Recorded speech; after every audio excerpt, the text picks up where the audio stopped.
automation is so successful is that it identifies human, quote, functions and actions and replaces it with, quote, the automated approach, either using information or robotics.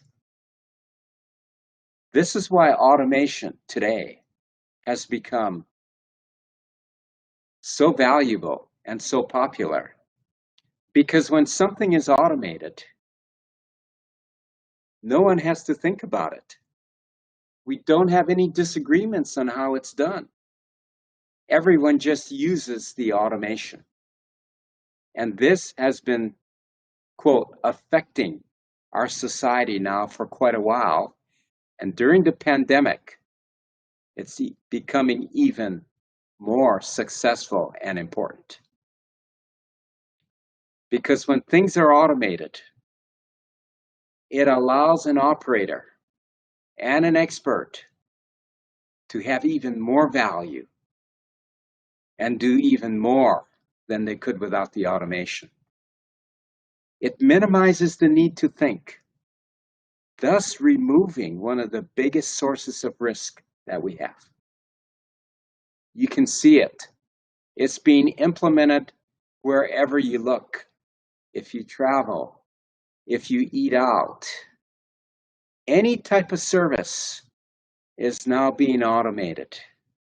And it is going deep into the supply chain because they're using automation, which makes no mistakes, which is repeatable. It goes into risk functions, which we never thought human beings could be, their functions could be minimized. But automation minimizes risk because the humans who are using the automation minimize their need to think and minimize their need to make decisions. We used to think that countries with very cheap labor could compete with the automation. But this has been decided by the country with the most labor and the cheapest labor. China today is the #1 user of robotics. Anywhere you go, because of the worldwide competitive marketplace, we have automation. And what makes automation different today than yesterday? Because the automation of today actually replaces the human cognitive function. Not only can it go and identify a simple repetitive task, it can look at the whole process of delivery. It can break up the process into tiny segments, which are repetitive in nature, and it will put them in order. It will coordinate it without any human interaction. So the automation now can replace the need to pre-plan, prioritize, and minimize deviations, simply because it does it faster without any thinking. And there are very few deviations in this approach of using automation. One of my favorite slides identifies what happens now as we automate. And here we have a bricklaying machine, which obviously never gets tired, is faster. But there's something that's unique about this automation. It still requires a human being. And requires the human being to follow, quote, the robot and do the finishing work. And somebody may ask, Well, why can't the machine also do the function of the finisher? The reason it can't is because it's too expensive. So when we move into automation, when we move into robotics and using information systems, what cannot be automated now identifies who the expert is. And because the automation is so efficient and quick, the only, quote, humans who can work with the robot are experts who can do it quickly, who can do it efficiently, who know how to do their job. And these experts will have their value increased and their worth increased in this, quote, new environment of automated systems. This automation is not only in construction. The lack of time stops us from showing you the video on this, but we had a group of college students on the East Coast in the United States. For their project, they wanted to automate a restaurant. They had a lack of fresh food, which was good, which was economical. They decided to automate the process of cooking, quote, very good, delicious, fresh food. Then they went to the one-star chef or two-star chef, and they asked him to come over. And they asked him to taste the food. And he was amazed because the robotics never burned the food. There was no deviation in performance. It came out the same way every time, and it was great tasting food. There are other things now that restaurants are using the information systems for. The information systems have the capability to actually track the customers. What do they like to eat? What are the combinations of foods and offerings that they like to buy? What is their name? So as soon as a customer returns to the restaurant, immediately after typing in their name, their favorite dishes come out, or combinations of drinks, entrees, and desserts come out.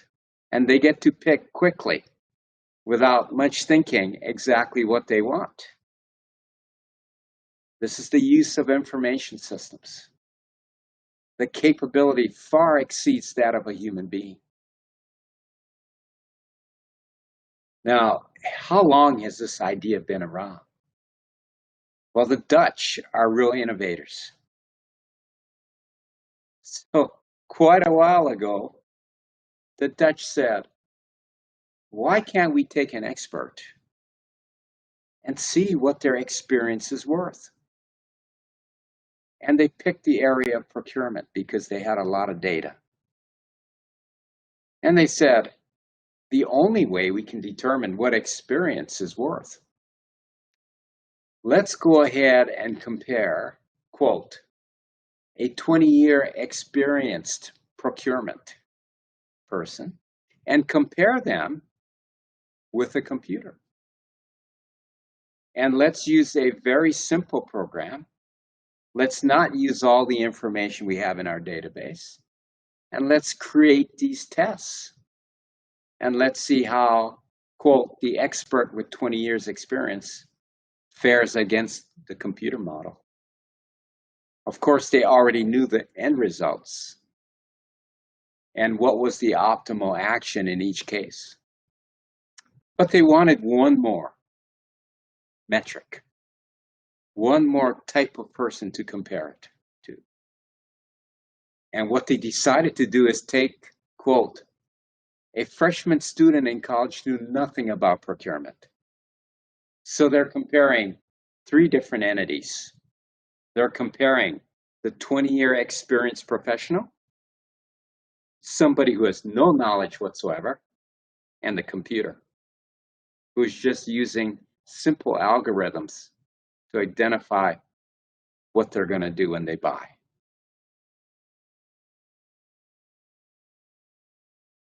The results were staggering. With a perfect score of 0, no error, the computer did the best. But what was really amazing to everyone is the students who knew nothing did better than those with 20 years experience. After thinking about this, they began to realize when people have all this experience, they become biased. They start using their experience when they are making, quote, decisions. And it identifies that they're thinking too much because they have too much information. And when they make their decisions, the decisions are not optimal. And you can see that this happened 20 years ago. But when receiving this results of this test, instead of quickly passing it out and educating people on how we can optimize the delivery of services, very few people knew the results or even that a study was conducted. It's because this information is disruptive. And it tells us that the majority of people in the supply chain want more information, think, make decisions, and they would have a difficult time identifying and utilizing expertise. Can we expect everyone to change? Can we expect to slow down the use of information systems and automation? I personally don't think so. And therefore, the great value of the best value approach is to teach people how to identify and utilize expertise in assisting a client so that they don't think and make decisions and manage, direct, and control the expert vendor.